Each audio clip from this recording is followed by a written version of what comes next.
opinião do senhor, o senhor acha que a igreja brasileira ela tem despertado a sua vida de oração neste tempo de pandemia? Pontuando, né, que a pandemia parece que está chegando ao fim, vamos torcer que isso seja uma realidade, mas também aí tivemos, né, e ainda estamos tendo problema seríssimo no mundo atual, que é a questão das guerras.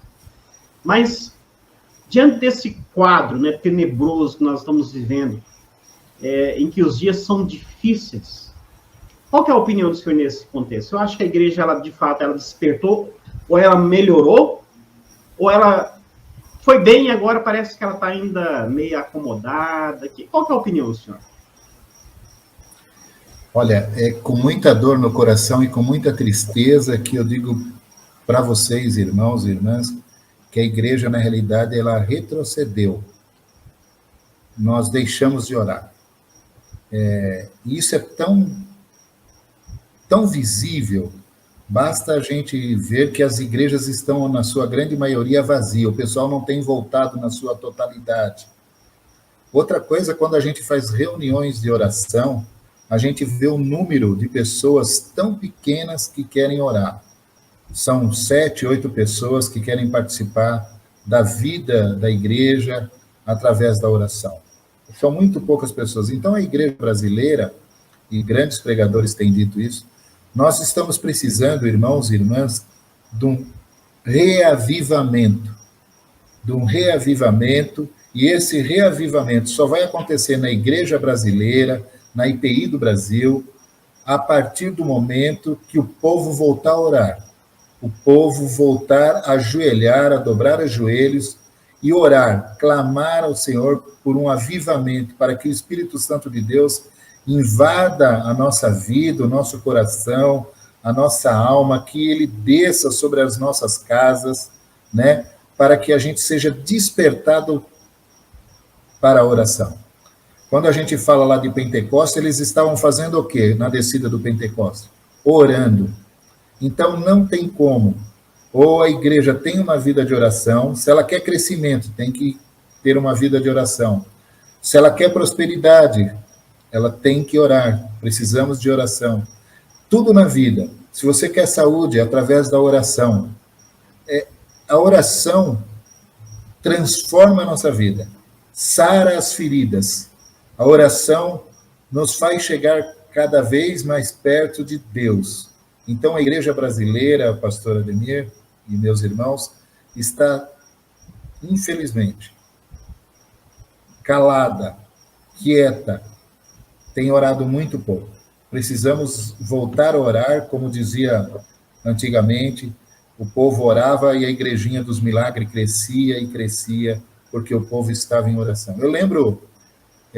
a minha esposa Ione sempre cita a minha mãe, a mãe dela, o senhor Aristides, pessoas de oração. Eu lembro que mamãe tinha calo no joelho de tanto orar. Todos os dias, aquela mulher ajoelhava e orava. No final da vida dela, já com 80 e poucos anos, ela não conseguia mais ajoelhar. E ela ficava em pé ao lado da cama, do mesmo jeito, com as mãozinhas cruzadas, e orava, clamava por todos. É interessante, eu admirava ela.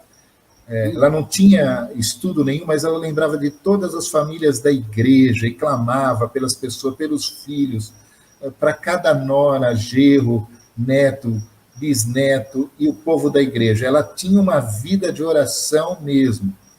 A dona Rosa, esposa, mãe da Ione também, uma senhora de oração. Tem oração que nós gravamos da dona Rosa que nos alimenta até hoje, é uma coisa fascinante. Ela fala... Deus fala através dessas pessoas que têm uma vida de oração.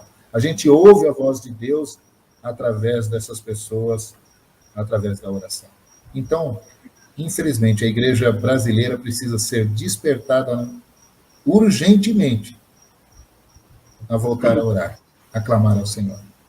E se for para a gente ver, Odair, é o seguinte, existem, né, muitos fatores aí contrários aos princípios bíblicos, né, que realmente tem atrapalhado demais a vida da oração, né, ou melhor, a vida de oração da igreja. Quando eu falo a igreja, eu estou me referindo a você e a mim, a todos nós, né. Sim. Mas penso eu acho que uma das coisas que tem atrapalhado assim demais, né, é essa questão, a falta de tempo. Inclusive eu fiz uma enquete aqui no canal algum tempo atrás, e a questão da falta de tempo, ela foi assim, vamos dizer assim, É a foi lá em principal cima, desculpa. né? As pessoas, elas estão com tempo para tudo, mas para se dedicar ali a 15, 20 minutos, uma hora, meia hora, está difícil.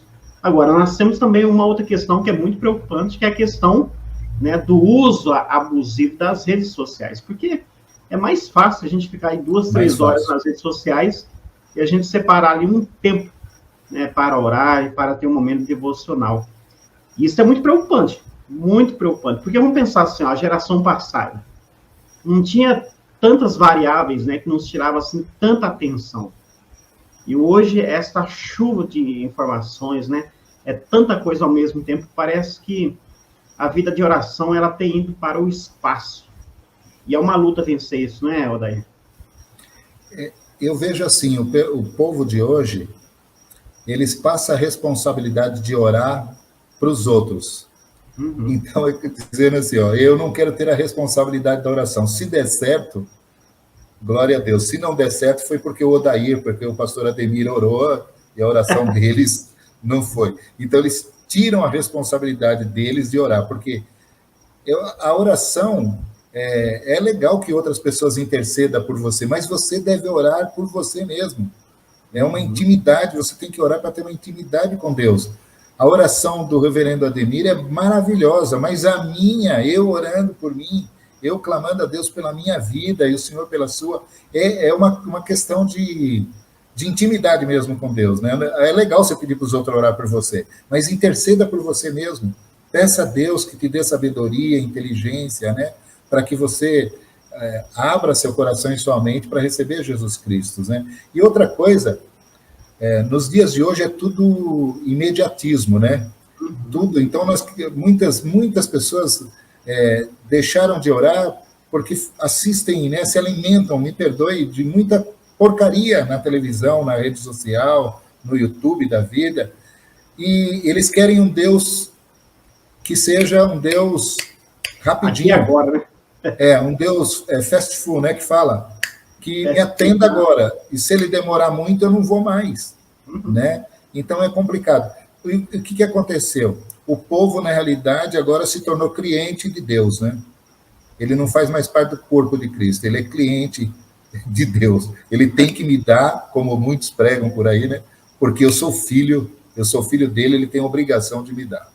Então é complicado. Fica difícil para nós que queremos pregar a verdade, viver a verdade, segundo a palavra de Deus, enquanto a gente consegue levar 50, 60 pessoas, né, para ouvir 1 hora por semana, eles se alimentam de tanta coisa, de segunda a sábado, e é difícil a gente mudar a cabeça dessas pessoas, né?